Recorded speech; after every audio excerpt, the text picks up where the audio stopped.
So let's get going here. My name is Gretchen Peakston. Welcome to our sacred community, wherever you are in the world. We're happy to have you. Today, we're talking in the shining light on our community with Cortney White Bay. I hope I said that correctly. And if you could just introduce yourself to our audience, that would be a great way for us to start. Hi, everybody. My name is Cortney Whitebay. I own Hudson Valley Peak Performance, which I am soon to be rebranding into Empower, because that's really what I do for people, is help them become empowered in their own health. So my background education wise, I'm an exercise physiologist. And through my work over the last few years or decade really has been in personal training, health coaching, and what we're talking today is about essential oils. So a lot of essential oil education and just help with that sort of stuff to help you keep a clean, toxin-free home. Great. Well, we're delighted that you're here, and I'm happy to have a wonderful conversation with you, Cortney. So tell me, why exercise physiology? What started you down that road? So I always knew I wanted to be in some sort of, I viewed it at the time, healthcare field. I thought maybe I wanted to be a physician, but I also wanted to be a younger mom. I had this idea that, I wanted to have my kids before I was 30. And so I wasn't sure if where I wanted to go. So I went pre-med and I started there, and I was still unsure as to I don't even know what I wanted my major to be. So I actually took 3 different majors and smushed them into one. And at the time I was able to do that because they had a major called multidisciplinary studies. Right. So they don't have it anymore. The year after I graduated, they got rid of it. But so my degree is actually in multidisciplinary studies with concentrations in chemistry, biology, and athletic training. And I thought that would be the best way to kind of get in different things that I liked, and not have to really commit to all biology or all chemistry or although I would have liked to commit to all athletic training, but I didn't know about it until it was too late and I didn't want to add an extra year on. So it was in those classes, the athletic training classes, where in my last semester, I was taking one of the last classes that I could take in that program without being in the full program. And it was exercise physiology. And it was the culmination of all of the other sciences. It was what made sense of the chemistry and the biology that I didn't understand. And was really, really struggling with, especially in molecular biology and stuff like that, or molecular or biochemistry, one of those. I think it was biochemistry. And I was like, this is the coolest thing ever. This is so I failed it twice. I crashed and burned and failed it, full on failed it twice. And then I got to exercise physiology and I was like, this all makes sense. I mean, it still contains those other things, but it taught it in a way that was related back to something tangible for me, instead of just learning the molecules and the molecular structures and how they work on that level and only talking about that level.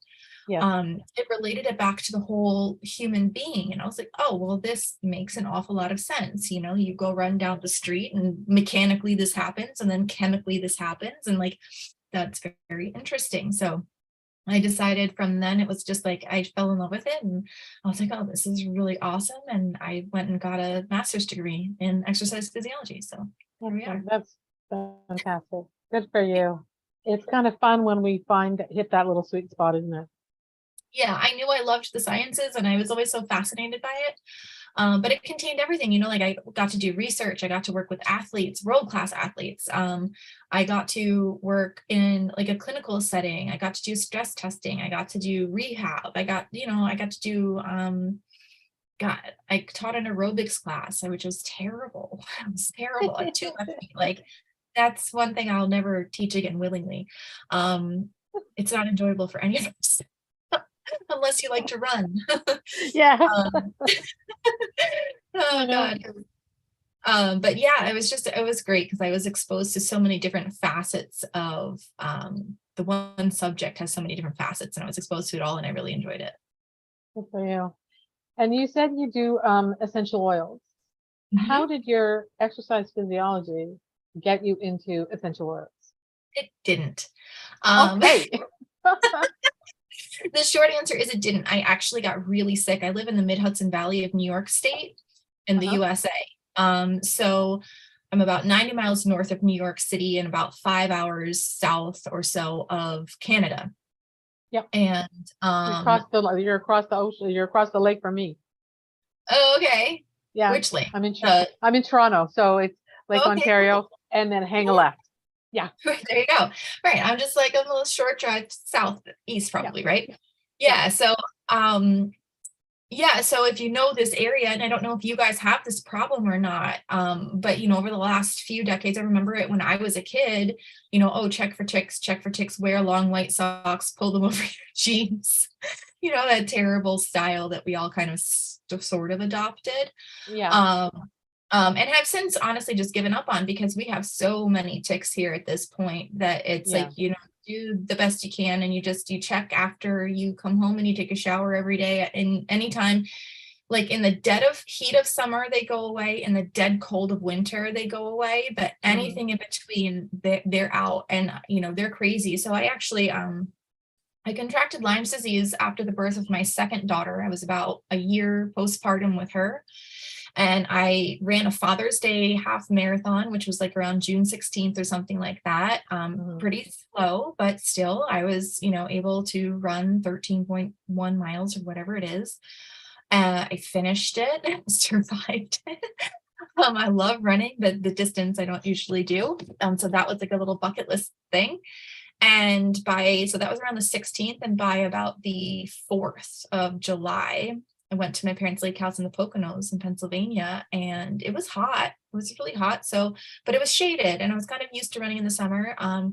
But I couldn't make it a mile without feeling, I was like, oh God, I'm going to have heat stroke. Like I can't do this. And I got home a couple days later, and I tried to go for a run again, and I was like, well, it's really hot outside. Like maybe that's all it is. And I felt like my blood was like coagulating with I really felt like I had like literal like bugs crawling in my blood, slowing it down, making it so that I couldn't move, right? And I kind of chalked it up to heat stroke, but I'd also had TMI, but in like my groin area, and like your armpit, you have a lot of lymph nodes. And I think I must have gotten a bite running the half marathon. The timing works. And the lymph nodes in my groin area, like one or two of them got really hard, and there was like a little bit of redness, and you could feel the actual like ducts too got hard. So I think that, I got Lyme's disease at that point, and it really floored me for a long time. It was physical, it was neurological. I think was not diagnosed this way, but I think I really sunk into a really deep depression. I don't know if you could still call it postpartum, but because I was over a year postpartum depression, but it was really serious, like to the point where I was going to different physicians and asking them like for help, and then they would tell me that I'm fine, and I was not fine. Like I had a moment of like, well, if I just crash my car right now, at least I will get to go in the hospital and rest, and at least I'll be able to relax. Yeah. But my two babies were in the back seat, and that was like, wait a minute, like no, like they keep telling me I'm okay, they keep telling me this is normal, they keep telling me I'm fine. Like this is not normal, this is not okay, this is not me, this is not fine. Like this is a part of my brain that's short circuiting. Like I'm like something is not functioning here. And I was really lucky. I was part of an international mommy group on Facebook. And there was a woman in there who had started using essential oils. I've used them a little bit. When I got pregnant, I got really into making my own bath and body products, because I had already recognized that there's a lot of stuff in the products that I didn't want around my baby. I made my own diaper wipe solution. I made my own laundry detergent. I made my own soap and salves and diaper cream and stuff like that. Just from whatever I could find in the grocery store. Yeah. And anyway, she actually introduced me to a better brand of essential oils that I could take internally that, were vetted more, that third-party testing, because lo and behold, most of the essential oils in the grocery stores and things are actually not, a lot of them not even essential oil, they're synthetic. Which can cause even more problems, whether you're using them topically or aromatically, it doesn't matter. Of course, you cannot take them internally at all, because they are not created for that purpose, and it can make you very, very sick. But she just kept on like touching, kept on me and kept saying, you should try this, try this. And she would send me little samples and things like that. And very slowly I started to try the things that she was sending me, because I didn't have the capacity, the mental or emotional capacity to research anything for myself at that point. I was just down and out, 2 kids, down and out. And yeah, that's what got me into it, because I started to feel better and I started to be able to crawl out of the darkness, that like really dark pit of despair where you can't do anything and you can't move anywhere. And I remember one time, being in an argument with my husband, and which he had to pull a lot of weight, because there were days I was in bed for, there were weeks that I was in bed for days. And then he had to go to work and come home and do all of the other things that I would normally have done. So it was a very stressful time for both of us. And because I worked in clinical care, I actually know what a PVC feels like, and I've seen it. So like when I was pregnant with my first daughter, I was like, oh, I think I'm having heart palpitations. Like I think I'm having a PVC, a premature ventricular contraction. And so I actually had some downtime. I didn't have any patients, so I hooked myself up and just waited until I saw one. And then I saw it, I was like, okay, I'm right. Like, this is what it feels like. And there was one time when I was in an argument, and it was PVC, PVC, PVC, PVC, PVC, regular heartbeat, PVC, PVC, PVC, like, and my body was so incredibly stressed out that any amount of mental or emotional stress, and this was like a particularly bad moment, I was probably in like premature ventricular tachycardia at that point, which is like your heart's like sort of short circuiting. And it was really scary, and I got really, really dizzy, and I felt really faint, and I had to sit down before I passed out, and it was terrible. And the oils really, and the community surrounding the oils really helped me ground myself, help me relax, help me to de-stress. And of course, they also have, those are like some of the emotional things that they can be really, really helpful for. But they also have, I don't want to say healing properties, but they're building blocks, just like food is a building block. If your body doesn't have the right nutrients, supplements, and whole foods, and whatever it is that your body needs, if there are breaks in the system, or like you're missing vitamin D, well, you're probably going to be very depressed if you're missing vitamin D, because your body doesn't have that building block to create the other hormones and whatnot it needs in order to have those neurotransmitters and stuff. And so just having the oils, just having a little bit of like wild orange essential oil and being able to put it in my water and smell it and drink it. And like, it's the same thing as if you were to peel an orange. It's the zest of the orange. So as long as obviously the brand is safe, you can take it internally. And that was the first thing that started to kind of clear the clouds of depression and anxiety for me. And kind of like you give me a foothold into that tunnel I was stuck in, or well, it was like being stuck in a well, and you can't climb out, you don't even have the energy to do it. And I was like, oh, okay, my first foothold, where's the next foothold, so that's how I got into it. And because of my background, I really appreciated like that there is like an actual like science connection. And then that brought me into like a lot more of the spiritual world after that, which is really cool. So it's been a fun journey. Well, not the beginning. Yeah. I mean, we're all on one journey of another, right? Finding out new things all the time. Yeah. Thank you for sharing that with us. Do you use essential oils as part of your gym physiology with your clients? Is that part of the routine that you work into it when you're all depends on your the health? person. Yeah, absolutely. It all depends on the person and what it is they need and what's going to work best for them. I mean, personally, I think everybody should be using essential oils, just like, everybody should be exercising and everybody should have a therapist or something, or an emotion coach or somebody that's helping you manage those things. Like, I think that it's always a good thing for somebody to have access to those. But it will, I take it I'm always a case by case basis type of a person. But yeah, there's, and it depends on what they're doing. So there's, I use doTERRA specifically. It's a wonderful company. I really have enjoyed it. There's other companies out there as well, but that's the one that I know and can speak to. And so they have a blend called Deep Blue, which is just really, I think it's awesome. It's really beautiful. It's very, very minty. It reminds me of like the wintergreen lifesavers that I used to love when I was a teenager, which I don't eat anymore, but I love that smell. So it's really similar to like an icy hot rub or like a Tiger Balm. But I believe that it's, because I used Tiger Balm for a long time as a student athlete, and it sometimes just didn't work at all. But, the Deep Blue I find works really, really incredibly well for muscle joint aches, pains. Maybe somebody had a particularly hard workout, or maybe somebody has inflammation, like more of a chronic kind of a thing, and it will help them do their workout. They have a couple different varieties. One of them has an oil called copaiba in it.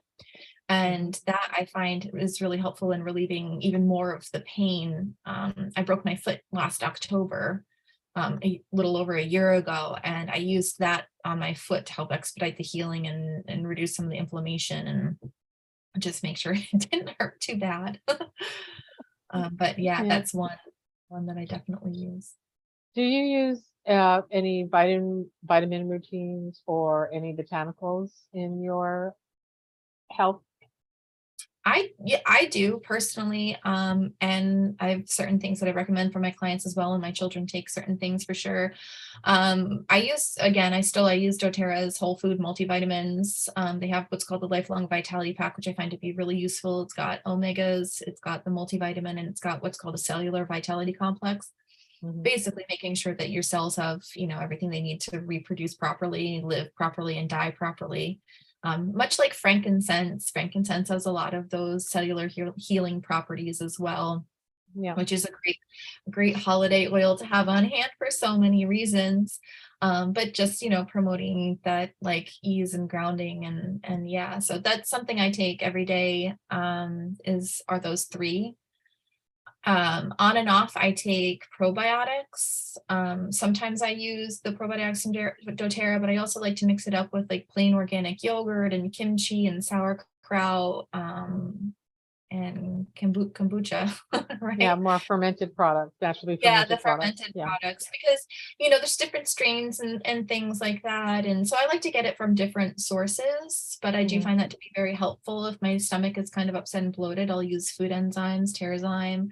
And I'm using a collagen complex right now as a part of a metabolic health program that they've just came out with, which has been really great. It's helped stabilize my energy a lot. I've lost over 10 pounds in the last month and a half, 2 months. And, but not even needing to change anything. And it's really helped keep my blood sugars a lot more stable, so that I don't have those like really hot up and down highs and lows and get hangry. And like, I'm a hangry person historically, and I'm not very nice when I'm there. So it's been really nice to not be a mean person, because my blood sugar is going haywire.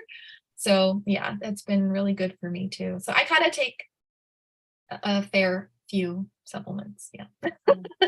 And do you advise people to eat keto or gluten-free or paleo or anything like that? Or is it pretty much just balanced the whole bit? So I have a 6-month program called Empowered Living, and in that program we do go over nutrition. I have each month is broken down to a different pillar of health, mental health, physical health, spiritual health, all the things, right? And the third month is nutrition. And I do have like a little spreadsheet that shows you the differences between those different types of programs that you can do. I personally have kind of decided to not go into deep research into them, because first of all, my background is in exercise. It is not nutrition. I'm not a nutritionist or a dietitian, so it's out of my scope of practice. However, as an exercise physiologist, as a personal trainer, as a health coach, food is a really big part. So I can't cut that out completely.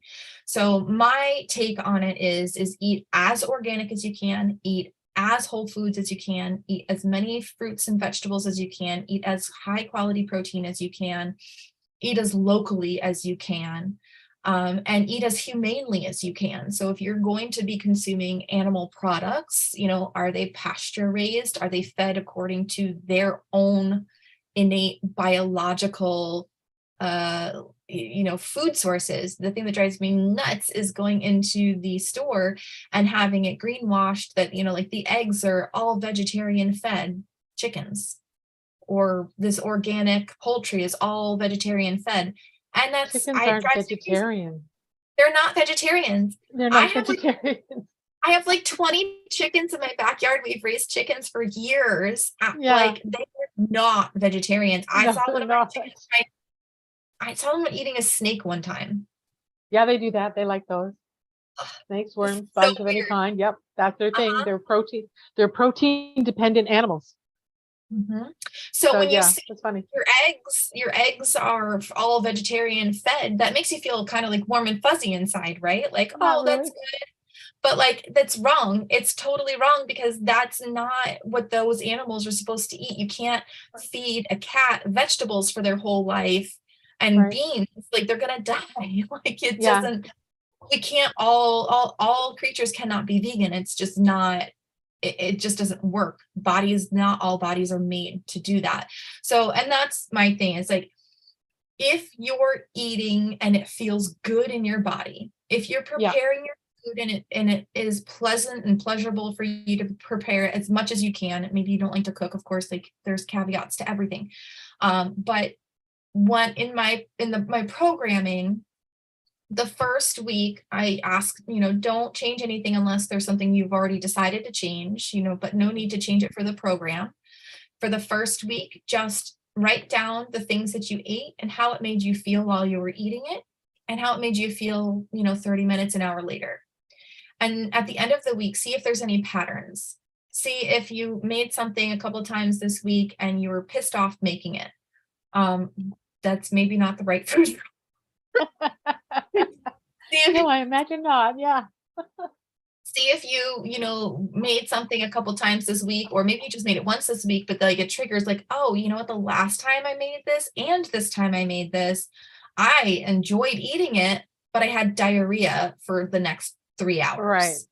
Also not the right food for you, probably. Yeah. And again, I'm not asking you to change that. I'm just asking you to observe in non-judgment. So we're not going to judge your choices, or you're not going to judge your own choices. That's really, it's the self and self, right? Is what I'm asking you to look at, is big S self and little S self, and just, not beating yourself up for it. No negative self-talk. The second week, I asked you to do the same thing, but to focus on your macronutrients. And just see at the end of the week, are you eating, 90% carbs and 0% fat? Where's your fat? Like, you have to have fat. You absolutely have to have that. The third week is doing the same thing again, but focusing on your micronutrients. And so, like, usually for that, it's helpful to use an app. And then just see, like, are all of these things within the realm that you're comfortable with? Do you feel good eating these foods? Do you feel like you've got good energy? Do you feel like you have good bowel movements? Do you feel nourished, happy, or do you feel sluggish after you're eating? And then fourth week is just to look over the whole thing and see, okay, is there a change that you would like to make? Are your micronutrients really deficient? Well, should we look into a supplement? Like, I will offer you the ones that I find the most value in. Otherwise, you can go and check out other ones and see if you find value and safety in those. But finding something that's going to be bioavailable to you, that you can get those nutrients up so that you can feel better. And then, adding in anything you see that you're deficient in on top of that, like maybe you haven't eaten a vegetable that's, a color other than green in a year, see if you can get more colors in or whatever, and more about observing and adding in the good things you find are missing. Right. That's really how I'm using it. And how important is the sleep component to getting regular exercise and eating properly? If you want sleep, if you want to have a healthy, wholesome body. Oh yeah, absolutely. I mean, it's incredible how sleep actually affects your lifespan so Mhm. hugely. I read a couple of books by sleep researchers last year, and I was really I was really surprised. People, you need an 8-hour sleep opportunity. People cannot live on less than an 8-hour sleep opportunity optimally. A lot of people think that they can, but research says that there's really like 0.005% or something like that who can Mhm. actually thrive on less than an 8-hour sleep opportunity. And that just means being in bed, resting, lights, sounds off for 8 hours minimum. Of course, if you can get an extra half hour in on each end so that you're actually physically sleeping for 8 hours, that gives you a 9-hour sleep opportunity, 8 hours to get to sleep and wake up again.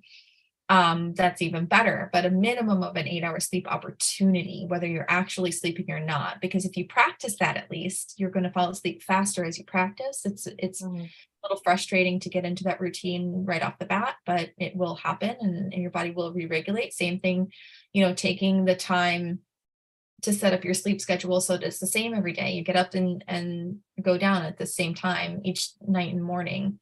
That's also incredibly helpful to keep your circadian rhythm going properly, and all that good stuff. And when you are sleeping, that's when your body actually heals and regenerates. That's Mhm. when your muscles actually build. When you go to the gym, you're actually just tearing your body down. You're Yeah. not building your body up. You're tearing it down. You're literally damaging it Yeah. in the best way possible.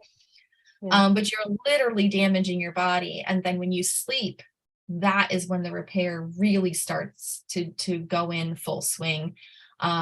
Sleep is when your ghrelin and leptin regulate, which are your hormones that tell you when you're hungry and when you're full. Mhm. If you're not sleeping enough, you're going to have ghrelin, the greedy hormone, telling you you're hungry when you're not, and for things that you don't eat Yeah. normally. Like, oh, I just went to the convenience store and bought, a bag of Doritos and Twinkies, and I never do that, like, oh, well, you didn't sleep for the last week, and that's why. Yeah. Um, and then, the leptin is not there to say, hey, you're full, stop eating, Mhm. stop eating, stop eating. And that's like a really, I mean, for me, it's a very common experience anyway, to like just be insatiable and like not want to eat, like no cravings or anything, don't particularly feel hungry, but just find myself like needing to put stuff in my mouth. Right. And that's largely because of sleep. And I think the last thing that I want to note for sure about sleep is that sleep aids, sleeping pills are not sleep. And according to research, they actually take days off of your life, every single pill. So Mhm. every single time you are trying to get sleep by taking a pharmaceutical agent, you're Yeah. actually taking time off of your life. And I Because you're just interrupting your normal circadian rhythms, right? Yeah, and you're not going into sleep, you're just kind of like Mhm. passing out. It's more like going into like a kind of a coma. Like the brain waves are not the same. Yeah. It's the brain waves, the REM, NREM, all the other ones. I don't remember them all off the top of my head, but you actually have to have a certain amount of each one of them. There's like Yeah. some that are more Alpha, powerful. delta, theta, REM, I think is A, B, Yeah, C, maybe. I'll alpha, take your beta, word beta. for it. Yeah, I think that's what I they find are. it all fascinating, but I don't store all of that in my head. Of course not. But yeah, exactly. Yeah, we also have to store our own little bits, right? Yeah. Um, yeah. So if you're not getting that type of a sleep, you're not healthy. And it's the same thing. Caffeine or alcohol. Caffeine and alcohol actually work on some very similar, same centers in your brain. Mhm. Um, and it's also it actually inhibits a sleep. So when you pass out after you've had a few drinks, you're getting knocked out, but you're not sleeping. Right. And then you usually will wake up because that effect has sort of like worn off. So you wake Mhm. up in the middle of the night. And then when you go back to sleep, that's when you start sleeping. But of course, all these other things have been thrown off by that experience, because if you're getting knocked out by what you're drinking, you're probably not hydrated to begin with, and whatever Right. else. And so, a lot of times people will be like, oh, well, I have to have something at night. I have to have a couple of beers, or I have to have a couple glasses of wine in order to sleep. And Yeah. that's actually not true. It I get what they're saying, and yeah, it does help knock you out, but it actually like just kind of like deadens part of your brain essentially, and you're not getting sleep. Yeah. So Yeah. that's a little bit difficult too. Sorry. So how can essential oils help us with these kind of things like sleeping, staying asleep for long periods of time, and keep a balance inside our home as far as the air we're breathing and the atmosphere that we're living in? Yeah, so many ways. So this time of year in like the holiday season, hopefully this can be an evergreen conversation, but when you're, well, for us here in the US, or the whatever hemisphere we are in, what are we, I don't, We're in the northern hemisphere. northern hemisphere, but Yeah. on the other We're above the equator. eastern, western, I don't know. Yes, I know that. Okay, so we're in the northern hemisphere, Eastern, and Australia is in the southern hemisphere. So right. because the world is kind of I tilted. guess that's actually all that matters. It doesn't matter the other. Yeah, the other east, part is west, not doesn't important. matter. Yeah. I'm just thinking cold weather, warm weather. That's actually all my brain is trying to say right now. So in the cold weather where we are right now, we're inside a lot more. So being inside so much, we need to keep the air cleaner. Of course, exchanging the air. I know it's cold, but exchanging the air is still helpful, getting some fresh air into the house each day and some stagnant air out.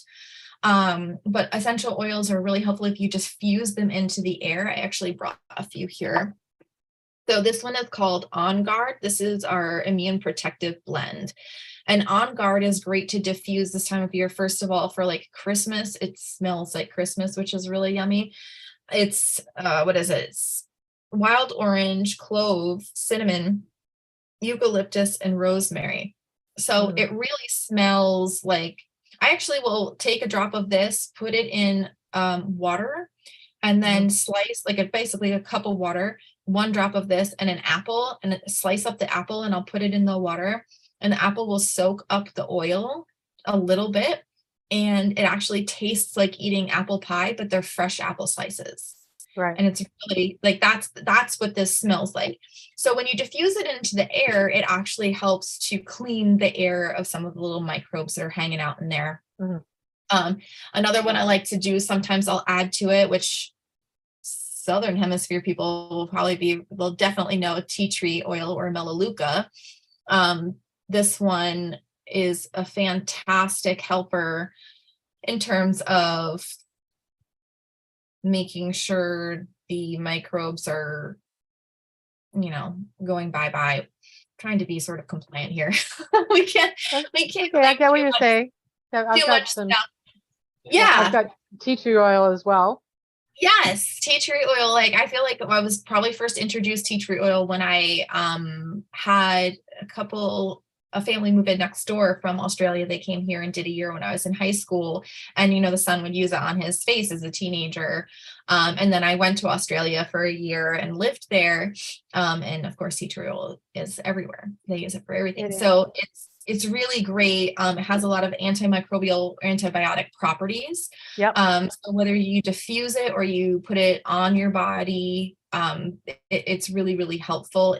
This is one for, actually, they were kind of going back and forth as to whether or not it was GRAS status, like generally recognized as safe. And that's just like a food term. Yep. So like anything that's generally recognized as safe to consume as a food, doTERRA specifically, and again, this is the brand that I use, so I can't speak to other brands, but they will actually put a supplement facts label on it, and that's how you know if you can take it internally or not. So this is one for me that I used when I had the Lyme's disease and I was really struggling with building my body back up again. I would use this and the On Guard and frankincense and lemon, and I would another one. Oh, oregano. Oregano is another huge in the antibiotic category.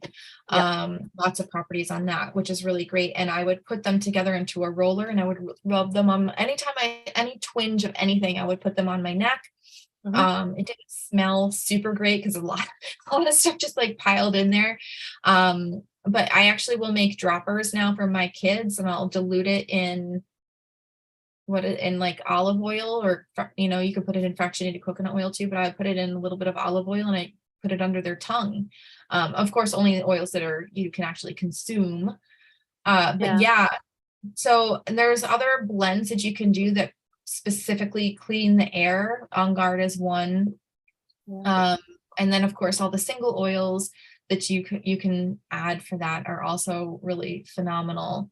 Yeah, because I use thyme and myrrh to clean the house in the Yeah, fall and winter. Yeah, they thyme work is really, really well. another really powerful one, and thyme and marjoram also Yeah. is another really powerful one. I feel like all of Mhm. those really herbaceous oils, like anything you would have like in an Italian seasoning Yeah, dressing or pretty something, much. Yeah. pretty much. There's a lot of jokes that go around like my oil group friends, and they're like, pardon me, I will smell like Italian salad dressing for the rest of the winter. Yeah. Like Yeah. So um I but sometimes boil up oregano, basil, and bay leaf in a pot in the kitchen. I just yeah, boil them up and it just cleans the air beautifully. yeah, Yeah. definitely. And what myrrh is actually really great Hmm. antiviral, and Melissa, which is lemon balm, Yeah. which grows like crazy in my yard. I think I got like seeds one year, and now it's like literally everywhere. And it's a very expensive oil, and it's great to have on hand. Hmm. So I have it in oil form because I like to have it, even if I have it on my spice rack or I have it in my garden, I still like to have it in oil form so that I can make a blend if I need to, or I can get a Yeah. drop of this or whatever. Or maybe I forgot to harvest it that year, whatever. I just have it. But yeah, it grows like crazy. You can dry the lemon balm and you can make it into tea, and that's a great antiviral. So Hmm. if you're, worried about anything, you could totally do a pot of that, let that go into the air, and smells lemony and fresh. And Yeah. I might find thyme is actually in a lot of, or thymol is in a lot of cleaning products, Hmm. and it's a really great cleanser. I feel like it actually is almost like a degreaser. doTERRA has a new cleaning line called Abode, and they've got like a little cleaner, and I believe it's got a lot of thyme in it, and it cuts through so much more grease than other Yeah. cleaners that I've used, even doTERRA's other cleaner. Yeah. Like, I use thyme, orange, and rosemary, yeah. Hmm. which is Hmm. great for cleaning. Oh, great for cleaning. And rosemary's like Yeah. great for your hair. Yeah. I Yeah. don't really focus on that as much, but that's another cool side note. Yeah. There are lots of, I mean, I make bath salts, and all the things that I put in bath salts are like oils and different herbs and spices and different salts for that have different effects on your body. So sorry, I use a lot of the oils that you're talking about to enhance wellness, Yeah, whether it's cleaning the house, using it in food, or getting into a bath. totally. They're good things. And Yeah. I think it's worth mentioning. So, like, essential oils kind of have three categories, right? Aromatic, Mhm. topical, and internal use. Yeah. Internal use, only certain brands and companies are ones you can use for internal use. doTERRA is the brand that I use, and they're third party tested, which I really appreciate. Mhm. And they do their in-house testing as well, but they also send it out multiple times throughout the process to third parties to get it tested to make sure that it is what it says it is, and that there's not any impurities that are going to be detrimental to anybody or anything like that. So that one is just, be very careful about that. The topical and aromatic use is obviously much easier to do, and a lot of people are more comfortable with that. I do remind people, like, as long as your essential oil quality is good, um, Yeah. consuming an essential oil in moderation is the same thing as eating the plant itself. Like, what gives the plant the flavor, the reason why you have herbs in your cabinet is to season your food. Mhm. You're seasoning your food with the essential oils that have not yet evaporated out of those herbs. And that's why after a year or so, like, the herbs have absolutely no flavor at all. It just tastes like twigs, because the essential oil is a volatile thing. It evaporates. So you want to, be mindful of that. Yeah. But even within that, so those are the 3 different ways that you can use it. And of course, you mentioned bath salts, like that's a way that you can use it topically. So I like to put take a cup of salt and then put my oils in it, let it soak in, and then I put it in my bath so that the oil just doesn't float to the top, right? And then you can add it into your lotion and use it in your lotion. You can make it into like a roller bottle. So like these are roller bottles here. You can buy them like this, or this is one that I made because I wanted my own scent, and you just I make my own too. you put a few drops in the bottom of the bottle, just however much you want, and then you fill the rest of it up with fractionated coconut oil or jojoba or something like that, sweet almond oil, depending on what you like and your skin likes. And you can use them like that. I use a lot of them on my face. I used to get a lot of like cystic acne kind of, and hormonal. And I use certain oil blends for that. That's really, really helpful for me. And then of course we were talking about the aromatics. So you can put them in if you don't have the food, like you said, you like to just put the herbs and stuff in a pot and boil it. That's one way you could do it. Or you could boil a pot of water and let it simmer, and you can just put the oils in it and let that diffuse that way if you don't have an actual diffuser. Or you can buy a diffuser, which is like a humidifier. Don't put them in your humidifier. It's the wrong machine. Could gum it up or just not be effective. I don't think I have one here, but you can actually just put the essential oils in the diffuser, and then it diffuses it into the air, and helps clean your air that way. Or sometimes people use the reed diffusers that are just, it sucks it up. You use a lot of oil that way, but people like those for their bathroom and stuff.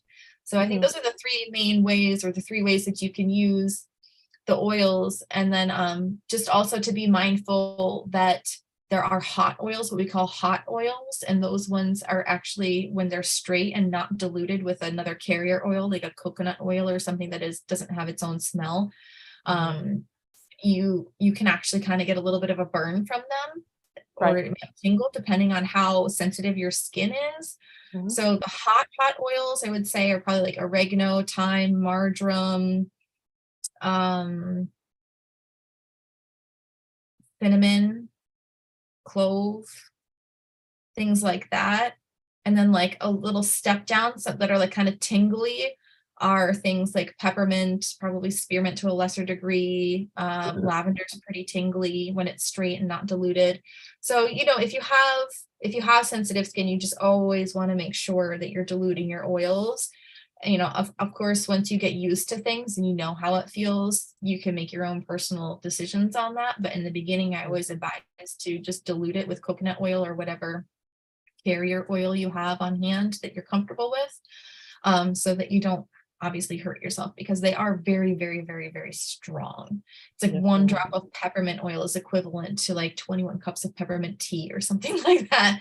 So and you don't need that much either. So like a little bottle like this, it's like 15 mils. It has about 250 drops in it, and it'll could last you a year or 2, depending on how you use it. So yeah, dilute always. Ladies first, ask questions later. Got it. Well, this has been totally fascinating, Cortney, and I appreciate the time you've spent with us. Can you tell people how to get in touch with you? Yeah, so I would be so more than happy to gift anybody here or anybody who's listening on the replay a free 30-minute consultation, talk about whatever health concerns that you have, pick my brain, see if there's any questions that you have about the oils or about, training or the program that I mentioned. You can see like over there. That way. My website is hudsonvalleypeakperformance.com. My email is hudsonvalleypeakperformance@gmail.com. So you're more than welcome to email me there. And you can book through Calendly with me. It's calendly.com/HVPP if you want to just book a consult. And I'm on Facebook and Instagram. On Instagram, I'm Empower Always with 2 L's. 2 L's. Yeah. Always. Instead of like, not like always, like every time. As in all like the way. Empower in all the way. All the way. Yeah. Gotcha. All the way. Yeah. Oh boy. Yeah, My goal I is love to it. help empower people in all of the ways. Not that I'm going to be the main service provider for everything, because I can't, obviously, but Yeah, I love referring out to people. Like I always love growing my referral group too. So like I'm of always course. referring people, to other trusted healing partners Right. that take things deeper, like nutrition, say, like, I've got nutritionists and food coaches and things like that I would refer. So yeah, I That's great. like to help empower them to even go deeper, even when it's not with me. Do you only work in a gym, or do you do stuff online with people as well? Actually, I'm predominantly online. I haven't worked in a gym in probably 8, 9 years. So yeah, so my program, my 6-month program, is 2 times a week of personal training, like group personal training. And then each week we get an educational email that we go through for the pillars of health to help you Mhm. establish healthy habits, but also get 2 workouts in a week. And that's over Zoom. So that is starting January 9th. We're launching January 9th. So enrollment is open for that. Would love to talk to you about that if anybody, wants, during a consultation or something like that, if anybody's interested. But I see mostly people online, even one-on-ones. I do one-on-ones over Zoom as well. And then, of course, I have some locals here where I'll sometimes go to their homes, or I'll meet them outside on the rail trail, and Mhm. we'll go run on the rail trail and then do some exercises and stretch and chat, and it's a fun time. So, and occasionally I teach yoga for uh like bachelorette parties and birthday parties, and like sometimes I call them in-home retreats. Sometimes people will like book Airbnbs and then want a personal trainer or yoga instructor to come in and do some Mhm. like oils, do some yoga, do some meditation, and yeah. So I kind of do it all over the place. That's good for you. It's nice to keep ourselves busy in all Yeah, different areas, right? Well, that's it's great. And again, thank you so much, Courtney, for coming in to talk to. I really appreciate your time, and I'm hoping that we get to have a conversation again one of these days. love that. Thank you so much for having me. It was really nice. Have a great Christmas. Thank you. You too.